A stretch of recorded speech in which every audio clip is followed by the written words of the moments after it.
All right, cool. Here we are. I've got a little Facebook stream going over here, a little YouTube over here. And I want to talk about this idea of slide guitar riffs. Let's call it like maybe slide harp or something. Get you thinking about learning from these other instruments. And I'm doing a class on Saturday, September 4th on this topic. So I'll talk a little bit about that too. Just take a second, and then I'll give away, one of the riffs that I'll be covering, a little simple one to get you guys started. And maybe we'll just talk about some of the similarities that the instruments have, because there's a ton of similarities going on. So yeah, let's see if I can, before I do that, let me just see if I can do something real quick without getting into too much trouble. Let's see if it's going to shoot the sound back at me. On YouTube, I may not be able to see your comments today, unfortunately, but hey, that's okay. So I'll grab a C harp and grab an A harp in case we want to go over that direction. Cool. I think I should be able to see your comments. Okay. How's the sound on YouTube? Can somebody let me know, Peter or anybody that's tuning in? How's the sound? You guys hear me okay? Just put a little chat message. All right, we're going to jump into this. I want to talk about the people you might want to be listening to first. Let's just get started with some of these names. Some of my favorite players like Muddy Waters, Elmore James, Robert Johnson, some of these cats played with some well-known harp players. So you're going to find that you also get some of that harp in the mix. And that's a different kind of conversation about how would you consider approaching playing with a slide guitar player. I don't know that you need to overthink that part of it. I think you can just play the way you'd play, if you were sitting and playing anything, you're just following the groove and playing what you feel. But we're talking about learning from the instrument, from slide guitar, and there's some really cool nuances. So we got Muddy Waters, Elmore James, Robert Johnson, Fred McDowell, Blind Willie Johnson, Blind Willie McTell, more modern players like Dwayne Allman and what's his fake, Derek Trucks. How could I almost forget that? And in this class that I'm doing on Saturday, I want to focus on the Originators, the old blues cats, and even R.L. Burnside and Fred McDowell. These guys had their own unique approach to playing slide guitar. It was very rhythmic and percussive, and they kept a lot of that rhythm and groove going. And it was so beautiful to hear the contrast between what I was listening to when I was digging in for this class, between those guys, the Mississippi guys, versus listening to, let's say, like Muddy Waters or even Elmore James. Just very different. So sometimes you're just learning the melody lines. But what can we learn from the technique? There's a lot. I want you to think about, I'll give away a couple tips that I'll be covering in the class. One of those has to do with a big one here, just staccato and getting your tongue ready to be able to really thinking about exercising your tongue in this way, just getting it loose, tip of the tongue, the roof of the mouth. On 4 draw on a C harp, just saying da da da, because there's a lot of these punctuated phrases that are going on in slide guitar, so you're going to want that. And another cool thing that we're going to get into is like how you can start to combine that with this micro-tonal lifting and glissando out of these bends, moving upward in pitch, especially on holes 2 and 3, also on 4, but in 2 and 3, we've got multiple bends that we can work with to do it. So it only makes sense to become accustomed with how we can begin to imitate it. So it's going to be cool in this class, because we're going to reference songs. We're going to learn introductions to, let me tell you some of the songs we're going to cover.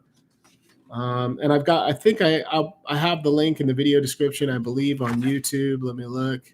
Yeah, you can see that it just takes you to the homepage where the information is on the class at Harmonica 123. Long Distance Call is a great one. So if you're not going to attend the class, come check out some of these songs and learn from this, okay? You got Long Distance Call. Muddy Waters is who I'm talking about right now. Can't Be Satisfied. Rolling and Tumbling, Honeybee. Of course, we got Elmore James and Dust My Broom, right? And that's going to be probably one of my favorites to cover. Come On in My Kitchen and If I Had Possession Over Judgment Day by Robert Johnson, some really cool tunes.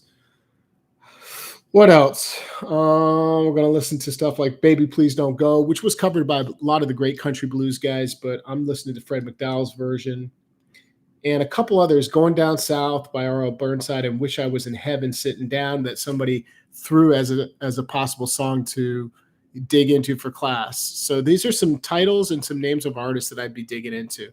All right. So what am I talking about with this before we learn the riff? What am I talking about with this microtonal lifting? Take 2 full step bend and slowly come up. That's the first step. If you can start to get that going.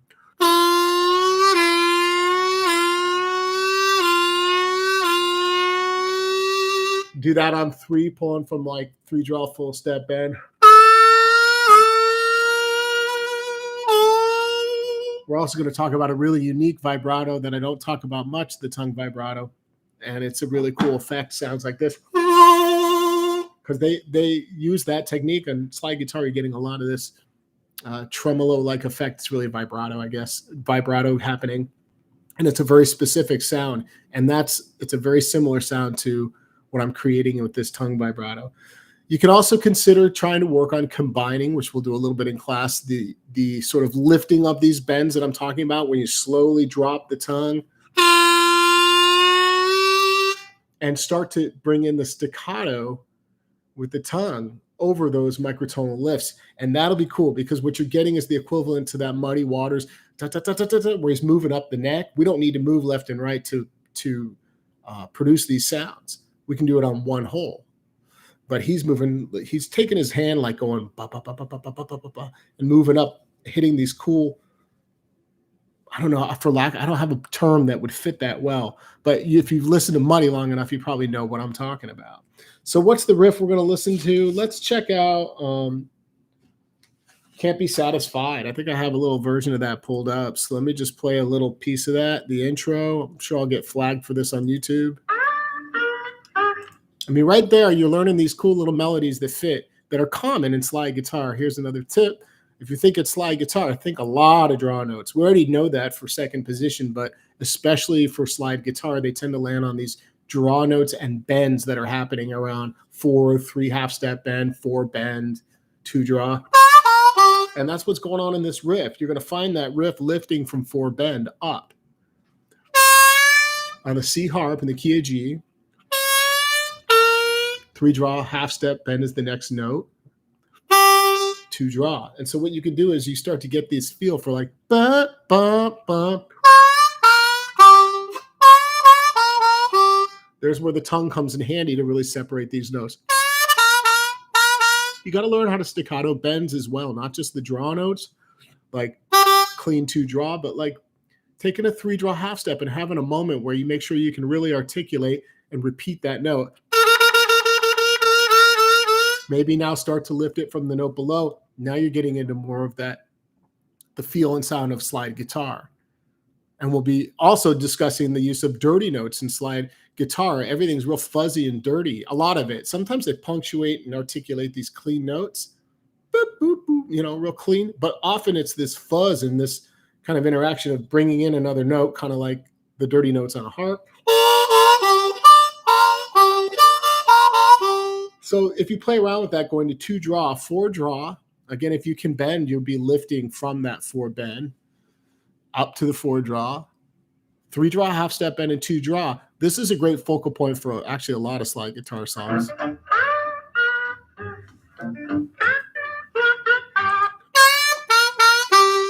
And it's interesting. You could use your air to just go, but there's something nice about using your tongue and getting the articulation of your tongue on these notes.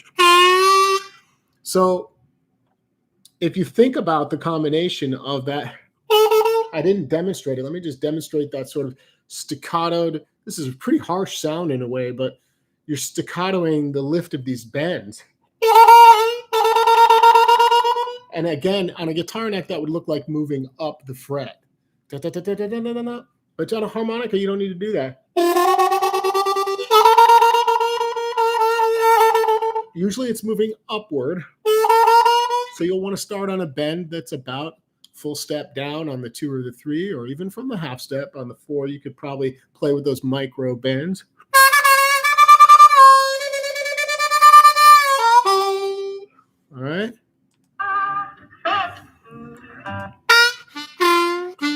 So I think a lot of what's going to be cool in this class, I listed a lot of the songs I'll be talking about. I've got a few more to add, is that we're going to be learning, for example, we're doing Rollin' and Tumblin'. Check out the song. When you listen to Rollin' and Tumblin', listen to the distinct introduction, which we'll be learning in class. Listen to the main riff that Muddy's playing throughout the song, and then listen to the melody line that is hummed by Muddy during that song. And when you get all three of these things floating around in your head, yeah, you've got some great ideas of what you could play over a song. So it's like the main reason for doing this topic is it's just going to be fun to explore these guitar riffs and see what we can learn from them regarding phrasing and distinct riffs and common tonalities and sort of techniques that live in a similar way in both instruments. I think it's going to be interesting. But if you start to listen to these songs and separate, again, like a melody line versus an introduction, versus, just another part of the song that maybe not even on slide and Rollin' and Tumblin', he's basically just humming a portion of the melody in his own way, the melody line. And it's really cool, instead of singing it. I love that he does that in the song. What else? Honeybee's got a great intro that we're going to cover. The keys, the harmonica keys are all over the map. So a lot of slide guitar is open tuning. It could be, drop D or G, but a lot of these cats, like Muddy, would often play just standard tuning. And that is important to know because then that gives him the availability of these riffs that he could play in standard tuning and then slide up to some of these riffs and then use the slide embellishments around it. So we can do that. Obviously, in the harmonica, we're not drop tuning anything, but it's just something to consider. That being aware that you're going to find key, like for example, we're going to be using a G, A, B flat, C, and a D in this class. That means the songs are in D, E, F, G, and A. So don't assume that they're all in D because a lot of that stuff is.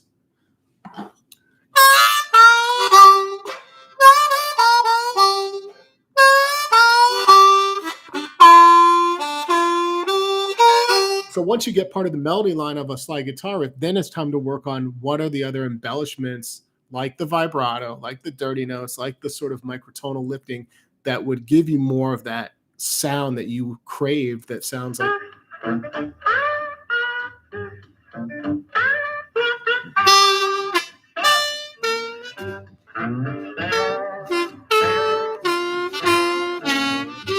Yeah, I mean, so that's a small example. I think, let me give you one more example of some warm-up stuff you can do with slide. Think about jumping holes too. We don't talk about it a lot in the world of harmonica, but just take a minute and just understand that often the lines are jumping from like 6 blow to 4 bend.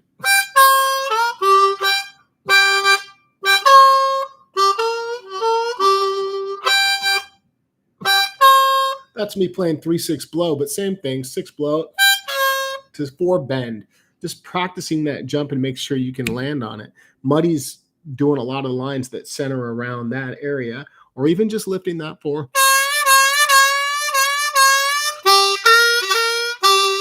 We'll learn and warm up with some of these types of riffs. I'm sure some of you can grab a piece of these by ear as well. What's up, everybody tuning in? Hello, YouTube world, Ken and Dennis and Sage, everybody. Honeybee's got a great intro. I said that. What's some of the other ones on the backside that I was talking about? Shake 'Em On Down. I haven't really broken it apart, but I want to grab a piece of that from Fred McDowell. Baby, Please Don't Go is cool because a lot of people covered it. I was hip to it by Big Bill Brunzi. And it's just got a beautiful melody line that lives in it. And the person, I can't remember who it was that recommended I do Wish I Was in Heaven Sitting Down.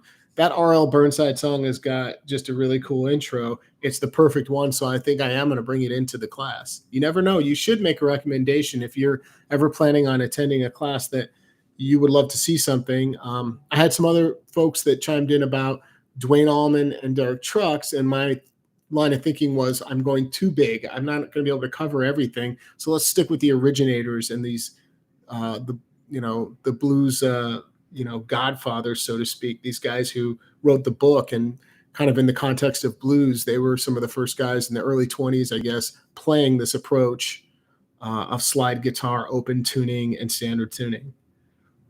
Yeah, and so I love Derek Trucks and Dwayne Allman, but like you got to imagine that a lot of their style and approach came from and developed from listening to guys like Elmore James. So I don't want to give away the Elmore James stuff, but I'll just say that you've got that riff in your head if you know the song, right? I keep flipping around. It's in D typically. I want to say it's in D on it. So you just grab a G harp and get that dirty note area worked out, these sequence of triplets. That's a tip for you.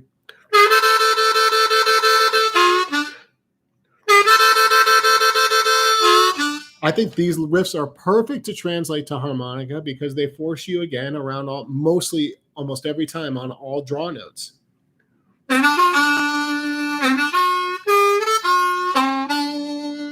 Oh. Yeah, something like that. That's the other line that lives in Dust My Broom. So we'll be covering those lines. And that's a little bit about what you should be thinking about. If you want to get into mocking or imitating it, playing amplified is a great idea, although there were a lot of great country blues guys that played acoustic. So like the Fred McDowells and the R.L. Burnsides and so on. And old Muddy stuff, I'm sure, right? But get this music in your head and think about the sounds. I can't emphasize that enough. You're thinking about how can I imitate that slide. I don't have a term for that. That walk up with the slide, or even introduction of a note on an A harp. Just practice these releases with me for a minute before we go today. A lot of 5-chord ideas or introductions that these guys played, the bars 9 through 12, to bring in a song, you know.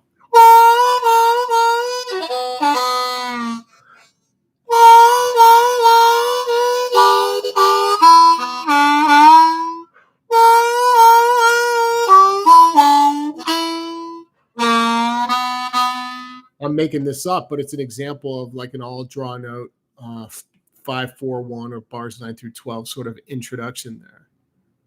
Yeah. So you can do this. I love the emoji that I'm seeing in Facebook. That was hilarious. All right.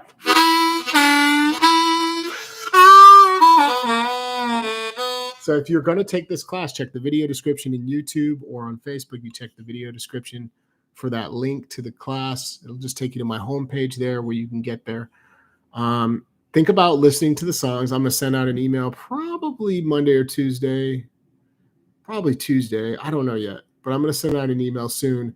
And in that email from Harmonica 123, I will list all the tunes that we're going to cover, and I'll give you a playlist. I'm making a YouTube playlist I'll make the playlist public for the songs that we'll cover. Sometimes I'll include a variation of the song if there was another version. And get those dirty notes working. Warm up, maybe just getting your really comfortable playing the lift on these bends and playing these dirty notes.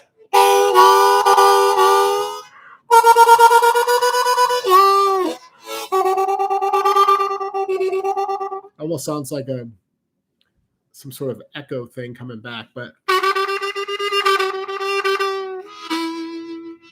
I think it's going to be a blast. I don't know what else to tell you about the class. It's on sale today until the end of the day. It's $5 off for the class. So if you think you're going to attend, today is the day to grab that. If you don't have a G, A, B flat, and C and D harmonica, you should still show up. I'm happy to take some of these riffs and demo them on an A or C, which most people have. So if it lands on a D, I can play it on the C harp. If it lands on a B flat, I can go to the A and just play it for you. So you'll still have a reference captured in the class on the keys that you own. Cool. Thanks for tuning in. I'm talking to my Facebook group here for a second. You guys, appreciate you. If you're on YouTube and you haven't joined it, it's Shellist Blues Harp Tips. I'll see you guys soon. All righty, YouTube. Thanks, everybody. Any other thoughts? Blind Owl Slide. Cool. I'll check that out. Blind Owl Slide. I will check that out. I don't know anything about Blind Owl Slide, but I do now. What's up, Vancouver, and everybody else that's hanging out? Just checking out the chat real quick. I missed all this stuff. All right. Yeah, the class should be enlightening. I'm especially excited about the Elmore feel, and Muddy's my favorite. I just something about the energy that Muddy brought to his band.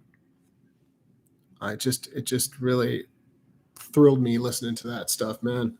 Digging into some of these songs that I have not listened to in a long time. So hope to see you guys there. Just a little talk on the slide guitar stuff. The key really is going, and I've listed a bunch of songs. Go back to this video, write those down, start listening to them, and listen to the way they move. They're doing some unique things that sound very sort of like that live in slide guitar land, to inherent to that instrument. And the same thing is true with the harmonica. There's so many of these cool sounds that we do that are truly like inherent only to the harmonica, but there's some shared stuff going on between these instruments that have a similar vibe. And coincidentally, if you ever come across what's coined as like a slide guitar amp, that's going to be a killer harmonica amp to blow through. Those old Oahu's and things like that, I'm sure they played slide through the Silvertones and the Supros. All these old smaller amps, 5 or 10 watts, are perfect for blowing blues harp through. So they must share some similar frequencies or tonalities in that regard as well. All right. I'll see you not this Saturday, next Saturday. I'll be back with another video coming your way soon, and hope you guys make it a good one.